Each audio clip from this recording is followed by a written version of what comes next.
কি সেই কাজটাই করছেন যেটি আপনার জন্য, নাকি জোর করে করছেন? প্যাশন নাকি দক্ষতা, কোনটি ফলো করবেন? মানুষ সেই কাজটাই ভালোভাবে করতে পারে যেটিতে সে ন্যাচারালি দক্ষ। যেমন ধরুন, আমার ছোটবেলায় ইচ্ছা ছিল আমি ডাক্তার হব। পরবর্তীতে আমি জুওলজি পড়তে বা বায়োলজি পড়তে আমার ভালো লাগে না। পরবর্তীতে আমি বুঝতে পারলাম যে কোডিং বা প্রোগ্রামিং আমার অন্য রকমের দক্ষতা রয়েছে। তার কারণে আমি আমার ক্যারিয়ার হিসেবে কম্পিউটার সায়েন্সকেই পছন্দ করে নিয়েছি। সেক্ষেত্রে এই ব্যাপারটা আপনার ক্ষেত্রেও হইতে পারে।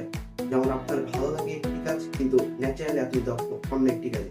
এই ক্ষেত্রে প্যাশনের থেকে আপনি যে কাজে বেশি দক্ষ সেই কাজটাই আপনার ফলো করা উচিত। কারণ প্যাশন থাকার পরেও আপনার যদি ওই কাজের দক্ষতা না থাকে, তাহলে ওই কাজটা আপনাকে দ্বারা কখনোই হবে না। আমরা ওই কাজেরই ফ্লো স্টেটে পৌঁছে যাই যে কাজটি আমরা ন্যাচারালি দক্ষ হয়ে থাকি। অটোটেলিসিটি নামে একটি ওয়ার্ড রয়েছে, যার অর্থ হচ্ছে আমরা সেই কাজেই আনন্দ পাই যে কাজের ফলাফল আমাদের কাছে ম্যাটার করে না, ওই কাজটাই আমাদের কাছে ম্যাটার করে। ঠিক আপনার ওই কাজটাই করা উচিত যেটাতে আপনি ন্যাচারালি কিংবা জন্মগত ভাবে আপনি দক্ষ, বা যে কাজটাতে আপনি বেশি পারদর্শী।